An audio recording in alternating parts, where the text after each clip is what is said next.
Okay, so we're going to backtrack here in the occult series with number 3. What is magic?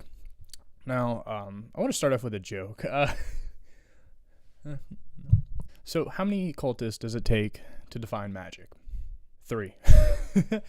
There's one to define the magic, there's a second one to argue against him, and there's a third to call them both stupid.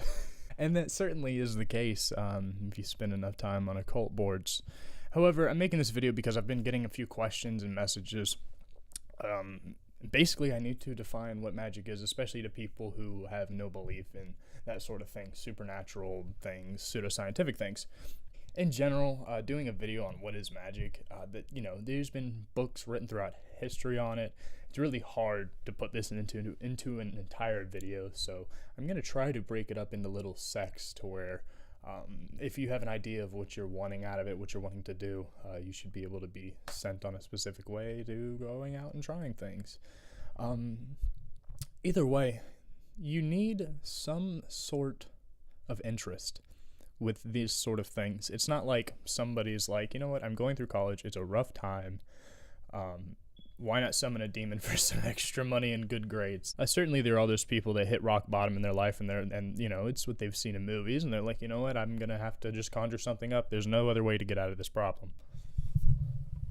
But I think for things of these nature, you have to have some level of philosophical or metaphysical interest.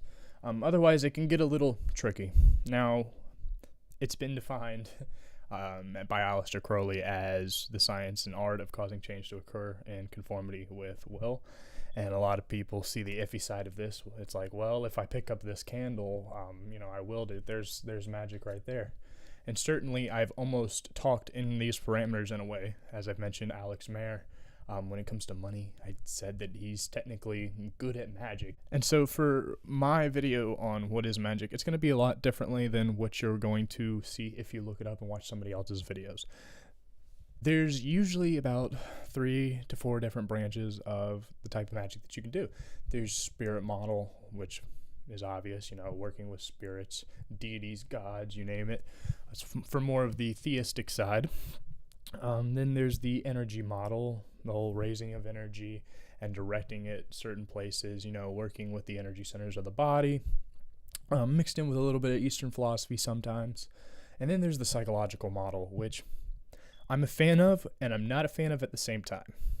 I don't think that we've hit it with the psychological model. A lot of people will explain it in different ways, such as NLP and things of that nature. And NLP is a very iffy science, so to speak, whenever you're looking up proof, especially for people who are wanting proof of magic before they go. If you're reading a book and it's like, oh, it's all NLP, and you've studied NLP and you can't find anything worthwhile in it, these things aren't going to work for you. That's why there has to be some sort of interest. Now, keep in mind that does not mean belief. It's not like, oh, well, to be saved you have to believe in Jesus first. You absolutely don't have to believe in anything, as I'm going to explain my own sort of psychological view on what magic is, especially for those people who don't believe in anything mystical, which is absolutely fine. I'm kind of moving away from a complete secular atheistic mindset, I'd say, for a few reasons, but I'm not also going off the edge, so to speak. But either way, so it'll be usually in those frames of terms. Sometimes you'll go out and you'll study it and they say low magic and high magic. Low magic, I think there's 2 sides to both coins. Low magic being like divination, spell casting, things of that nature, and then high magic being ceremonial magic and theurgy. Now, for you beginners out there, theurgy is my most favorite topic in magic. But I wouldn't, you don't need to, if you're a beginner, you don't need to go off on that end. That'd be a very far step off the limb, I'm going to be honest. But if you want to look into it, check out a book by Israel Regardie called The Tree of Life. I will leave a link down to that below. In that book, it's also a great introduction for if you're going to be working within the Golden Dawn tradition. But there's all these ways of people explaining magic metaphorically and how it works. But at the bottom line, you're trying to get something, but by using some sort of means that you don't know of, that's not physical. Some people explain it by using your brain power, using your will.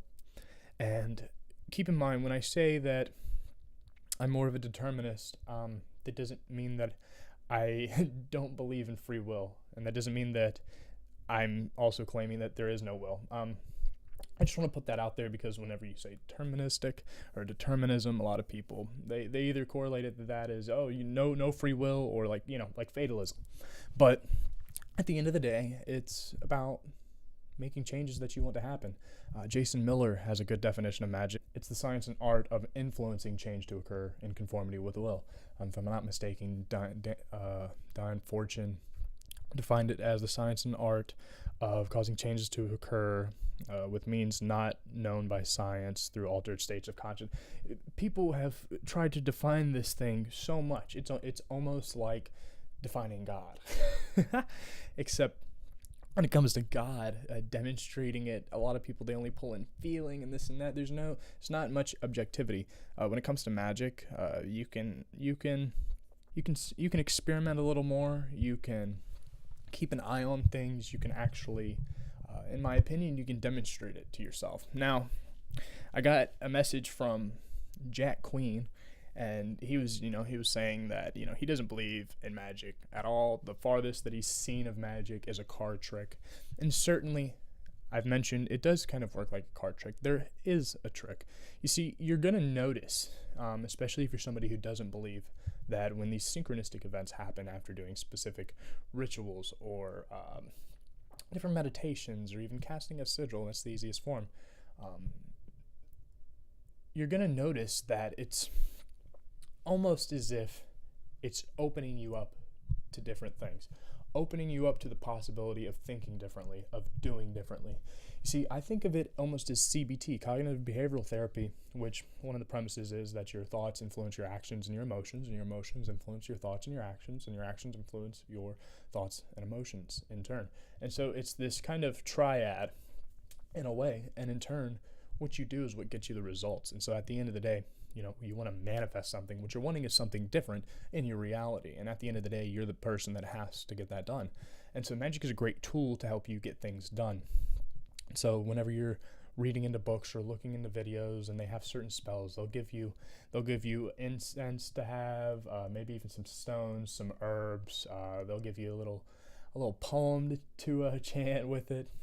I'm not too much of a big fan with those. I like sigil magic and candle magic. For you beginners out there, I would look into that specifically. I'm going to do another video on sigil magic and candle magic probably pretty soon. But at the end of the day, it's about using these altered states of consciousness to in turn get the effect that you're wanting out of your reality. You'll notice, especially if you're a hardline skeptic and you start doing magic and you notice the synchronicity, it's almost, as I said, you're opening yourself up to see different things. See, because you could cast for a job opportunity and drive out of your house within the next week, and you notice that the place next door is hiring, and so you're like, oh, perfect. Let me go there. My magic worked, or whatever. And so, you go and you apply there, and let's say you get the job, or you don't get the job, either way, whichever one works, because you casted for the opportunity for a job, you want a new job. And so you go there and you find out that they had that hiring sign out for like 3 months, but you never saw it, you never noticed it until you did the magic. It's like when you're getting a car, or you're desiring a car, you're desiring a specific car, let's say an Altima or a Maxima, whatever, and then you start seeing them everywhere, or you find a car that you like that you didn't really knew existed. You'd seen it around, but you're like, wow, this car looks really nice on the inside and outside. There's a focus towards it. You're adding mental weight. In my opinion, magic is a way of adding mental weight to things that we desire. And at the end of the day, if getting the best results in life is based on you taking action upon certain things, and there's certain things that just pass you by, and if magic is this great way of getting you to see things that you had not previously seen, wouldn't you want to inject the things that you want? Let's say, you can do, as I said, you can kind of test this with the car thing. Go and start looking up a specific car and start thinking about it as if you're going to get it. And, you will start seeing them everywhere. The car, it's depending on the car, if you're like, oh, I looked up a certain Bugatti or whatever, you might not see too many of those. And so if magic is this way of getting you to see the things that are going to bring you closer to your goals, I'd say, hell, go all out, go all out with it. In that case, you don't have to believe in the spirit model. You don't have to believe in the energy model. It's all a psychological thing. At the end of the day, you experience it your own way. This is why I said there's so many different definitions, because people experience it in a different way. You will have your own definition. One thing that was asked. So yeah, in Jack Queen's text, he wanted to know how I would define magic. Kind of like what I've been saying throughout the video. It's this way of getting you closer to your goals in somewhat synchronistic ways. Another thing, is it like something out of Harry Potter? Is with mind, touch, smell, taste? What kind of magic is there? At the beginning of the video, there's all kinds of magic. There's sigil magic, candle magic, ceremonial magic, even chaos magic is what they say is the best to go to if you're an atheist or a skeptic, or you don't really think in spiritual ways. Definitely go there. But there's all types of forms of magic. The easiest being sigil magic. I should make a video pretty soon, but I've also got a few other videos that I need to make in this series. But, he also goes on about saying, some form of proof as to how it works. Is it something that is taught or something you just possess? Which, okay, that's a good question. Because, I define it as a subjective art. And so if it is a subjective art, if it literally is a subjective art, then technically you could possess more power than somebody else, so to speak. There's people that can try hard for so long and just be literally beating the pavement, and somebody that could just have everything handed to them, and it just magically happens. And then neither of them are doing magic. Some people just possess abilities to be able to get what they want at the end of the day. And so when it comes to magic, which, we know the magic we're talking about, getting into a meditative state, visualizing certain things, using different symbols and gestures and rituals. Some people might be better at doing that, as like meditation in general. Some people, they can do it and it's easy for them, and they can sit through a whole 2-hour meditation and it feels like 10 minutes. There's some that 5 minutes will drive them insane. Everybody has strengths and weaknesses. I've tried to mention that you don't really need to do magic to technically have a magical change in your life. There's many ways. This is what the self-development people are trying to teach, because there's some people that fit more in that little vibe than they do the supernatural type of vibe. They get better results from becoming an entrepreneur. At the end of the day, magic is one of the forms to help you get what you want. Depends on, are you suggestible? Are you susceptible to these types of things that you're going to be working with? And so what if you want to use the spirit model and you're like I keep knocking the camera. Let's say, you're a hardline skeptic and you want to just say, fuck it, and use the spirit model and call upon different beings. And, sure. I mean, you would know that you're being delusional, but it's not like delusion can do different things. See, but let's talk about belief for a second. It's a lot like babysitting two different kids. See, belief is that inherent child spark within all of us. You can see it more in some people than others. Some people it's a great thing, some people it's not. See, you've got two kids that you're babysitting. There's the snotty-nosed brat that's running around the house and is out of control, and there's the kid that's minding its own business, coloring, ate all of its food and vegetables. Very easy to work with. The belief aspect of this is like a child, and so when it comes to believing in things, we can get off the rails. We can treat people like shit based on our beliefs and these things, and your belief can be the snotty-nosed brat. If you'd like to experiment with belief and the spirit models and things of that nature, just make sure you're keeping your inner belief, your inner child, to a good degree. You're not you're not like extremists, out there killing people. That's where you get the far end off. But you can certainly do that, because as I said, theurgy is my most interested form of magic out of all of them. And, I've watched a few of my old occult videos where I've mentioned, magic is the most illogical thing. And I've had messages where people are like, no, not really.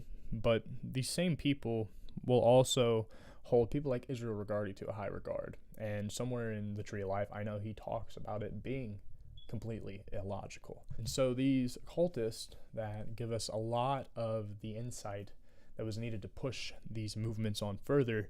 A lot of people won't realize what they're saying sometimes until you go and read a few times.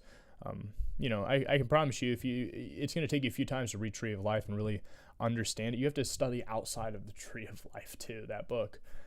But trust me, you do your studying for a good year, and you come back and read the book for a third time. You can finish that book within about a week, depending on how many pages you read a night. Now, another thing that Jack asked was, and what are the realms of possibility to where magic can take you if it has any basis? I'd consider it as it has the same potential that you do, in a way. You see, we know, in a sense, that we are potentially capable of more than what we think we are. That's just fact. Not for all people. There's some people who think they're bigger than what they are. You see the inflated ego. But test out magic. See, it might be the tool that helps you grow that expansion of influence, that circle of influence in your life.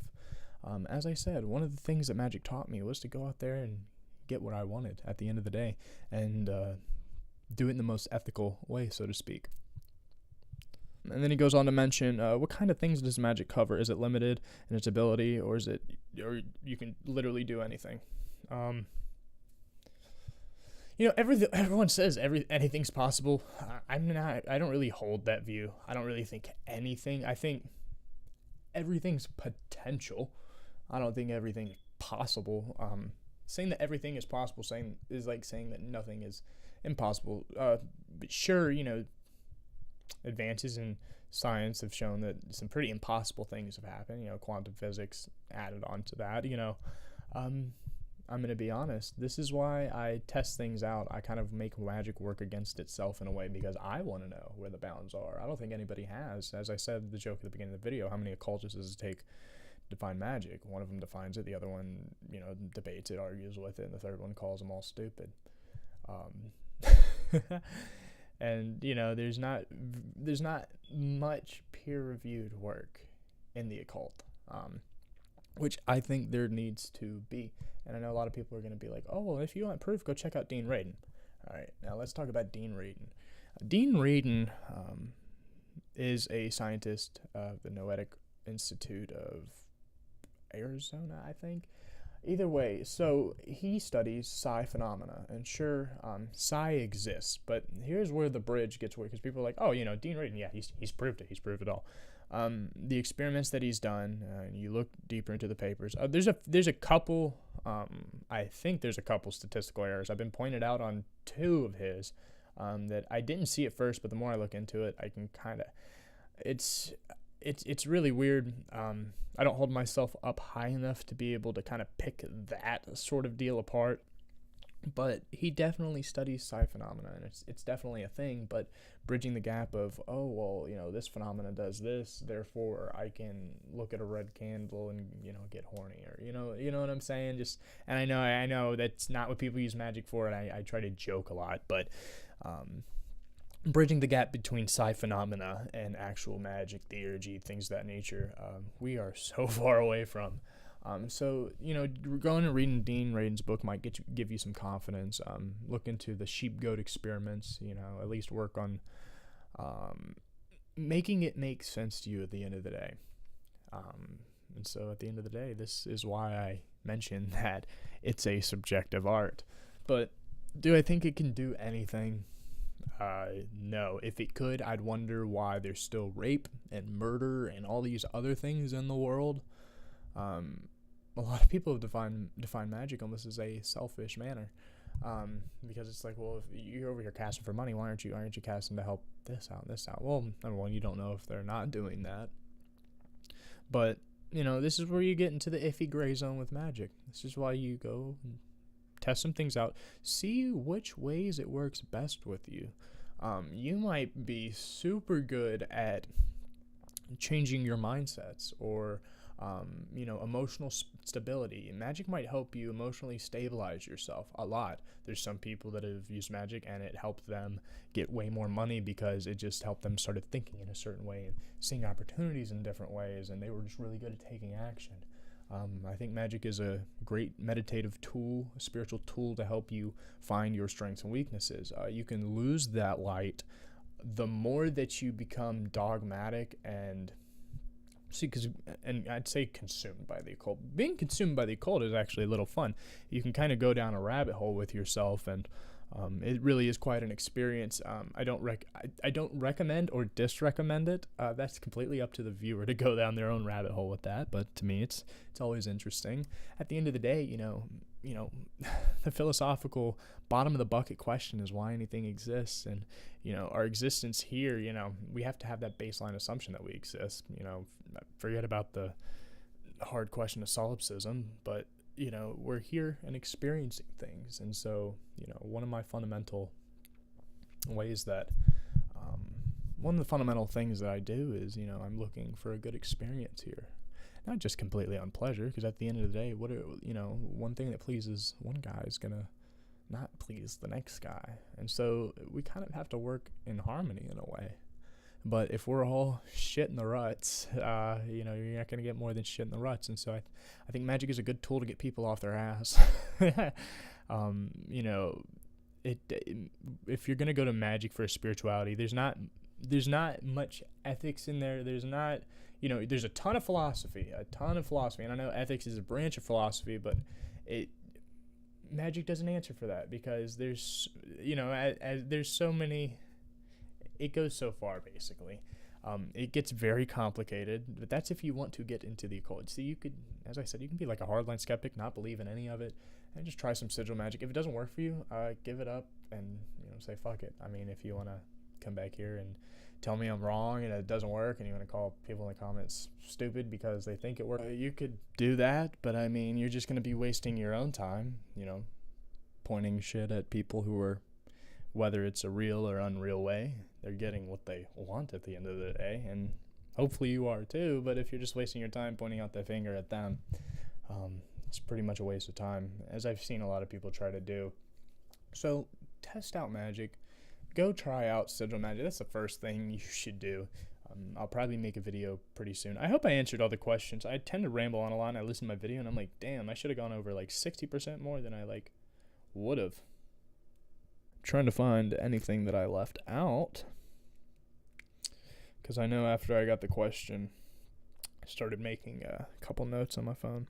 But basically, I need to end this video off with a full circle answer of what is magic. Well, at the end of the day, the magic that we're talking about, spooky rituals, is one method of getting you to get what you want. It's not just physical things. There's other branches, as I said, theurgy, which is basically entering in communion with the divine in its multiple aspects, and to open yourself up to different types of energy, so to speak. Very interesting, but it doesn't have to be that way. You can simply cast for different opportunities to meet different people by literally their hair color, eye color, and their accent. Pretty strange when it gets into that. That's when people will, sometimes go from being really skeptical to, there's something more to the universe here. It may not even be magic. We know how gravity works. Somebody before Isaac Newton could have said, well, it's angels holding you down. And even though, it's probably wrong, they're still being held down. There's still, you still drop something and then, come around and, no, this is gravity and this is how it works. This is how it works out in the universe. And so when it comes to magic, at the end of the day, if you're doing it and you're getting results from it, I know a lot of people talk shit about people who say, who cares how it works? It works. Those people are more worried about the whole, is this a good thing or an evil thing? And so if this is just a psychological working of the mind, then no, it's not good or evil. It's all about how you use it. It's like language. Language can be good or it can be bad, depending on the context, how you're using it, and, who you're saying it to. Because, if, saying fuck you, motherfucker, to a customer, like in your candle shop, is pretty rude.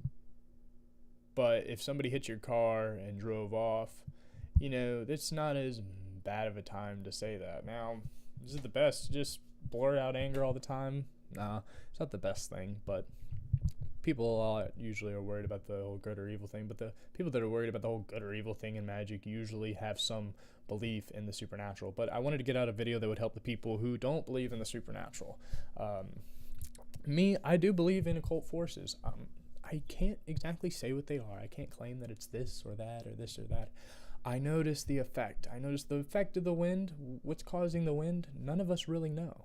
As I said, it takes 3 occultists to define magic. And at the end of the day, none of them really define magic. And I guess I didn't either, in a sense. Because if we really could, there would not be this need for so many. What is magic? How it works? What is manifestation? What to do? But I mean, a lot of people want to get their own side out of it, or their side of it out, which is fine, but you're going to get real tired if you start magic and you're buying all these like watered down books that have a new definition of magic in the first chapter of every book, and it's not even like it's new a little bit, it's like altered a little bit, and so like you get confused on what magic entails, what it does. Some people are like, well, you can't get outside of the realm of possibility, and some are like, well, you can do anything, it's just like Harry Potter, except it's not on time, right?